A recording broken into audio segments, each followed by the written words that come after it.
जो बुनियादी चीजों की सबसे ज्यादा जरूरत है, आज उत्तर प्रदेश में सबसे ज्यादा स्वास्थ्य को लेकर के लोग चिंतित हैं। अगर कोई बीमार हो जा रहा है तो सही समय पर सही दवाई का और इलाज का इंतजाम सरकार नहीं करा पा रही है, और कैंसर जैसी गंभीर बीमारी का भी इलाज के लिए लोगों को न जाने कहां जाना पड़ता है। समाजवादी सरकार में ये जो कैंसर इंस्टीट्यूट बना था, ये रिसर्च कैंसर इंस्टीट्यूट इसलिए बनाया गया था जिससे यहाँ पर गरीबों का फ्री इलाज हो सके और कैंसर बीमारी के बारे में जानकारी मिलती रहे और वो फैले नहीं, या कैंसर की रोकथाम को लेकर के क्या डॉक्टर समय समय पर लोगों को जागरूक करेंगे, इसलिए रिसर्च कैंसर इंस्टीट्यूट ये बनाया गया था। जब वहां गए हम लोग, जो समाजवादी सरकार ने जहां तक काम छोड़ा था, जिस रूप में काम बढ़ना चाहिए था नहीं बढ़ा, और सबसे पहले मरीज मुझे जो मिला है वो मिला गोरखपुर का, एक बच्ची जिसके ट्यूमर है सर में। सोचिए, मुख्यमंत्री जी के क्षेत्र में जहां एम्स है, मेडिकल कॉलेज है, लेकिन उनका इलाज वहां नहीं हो पा रहा है। उन्हें भी इलाज के लिए उस परिवार को लखनऊ आना पड़ रहा है, वो भी समाजवादी सरकार के बने हुए कैंसर इंस्टीट्यूट में।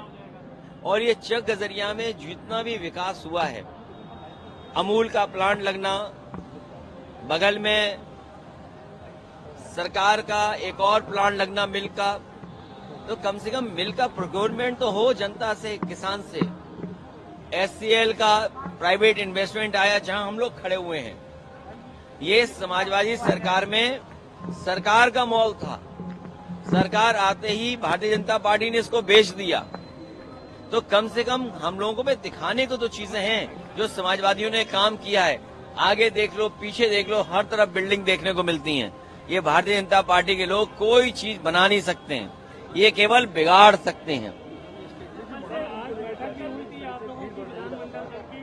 विधानमंडल की बैठक में हमारे विधायकों ने तय किया है, वो कल आपको विधानसभा में दिखाई देगा। इनके हाथ में कोई चीज दे दो, सब बिगड़ सकती है। देखिए, उनके बारे में हम कुछ नहीं कहना चाहते हैं। कुंभ की तस्वीरें, कुंभ का आने जाने में लोग देखा था, या हम लोग यहाँ जितने खड़े क्या इकट्ठे नहीं है सब हिंदू, उनकी चर्चा मत करिए तो ही अच्छा है। क्योंकि आज जरूरी है कि लोगों का इलाज सही समय पर मिले, लोगों को नौकरी रोजगार मिले। अगर हम इस मॉल के नीचे खड़े हैं, इस मॉल के अंदर खड़े हैं, तो न केवल शोरूम है, यहाँ बिजनेस हो रहा है, बल्कि न जाने कितने लोगों को नौकरी जॉब मिले होंगे। एचसीएल बगल में है, कई हजार लोगों को, बच्चों को प्रोफेशनल अच्छे जॉब मिले हैं। कम से कम हम लोगों ने डिलीवरी बॉय नहीं बनाया, व्हाइट कॉलर जॉब एचसीएल में दिया है। कैंसर इंस्टीट्यूट बनी है तो जॉब पा रहे हैं लोग। ये सामने आपको बिल्डिंग दिखा रही है, जॉब पा रहे हैं वहां पर। आपका इकाना स्टेडियम है, कम से कम आप वर्ल्ड मैप पे तो दिखाई दे रहे हैं इकाना स्टेडियम के नाम पर। इन्होंने बस स्टेडियम का नाम बदल दिया, कैंसर इंस्टीट्यूट का नाम बदल दिया, यही इनका सबसे बड़ा काम है। की आप बात करते हैं, अमेरिका से जो तीसरा इमिग्रेंट्स का जो जहाज उसको उसी तरह से भेजा गया, उसमें कोई बदलाव नहीं हुआ जिस तरह से भेजा गया इन्हें। देखिए, अमेरिका बहुत ताकतवर देश है, व्यापारिक दृष्टि से भी और अन्य तरीके से भी। ये सरकार की कमजोरी दिखाई दे रही है कि जब देश के प्रधानमंत्री गए, उसके बावजूद भी अमेरिका उन लोगों को हथकड़ी और बेड़ियां बांध करके भेज रहा है। इससे ज्यादा हमारे देश का अपमान और क्या हो सकता है कि हमारे नागरिक बेड़ियों में, हथकड़ियों में आ रहे हों।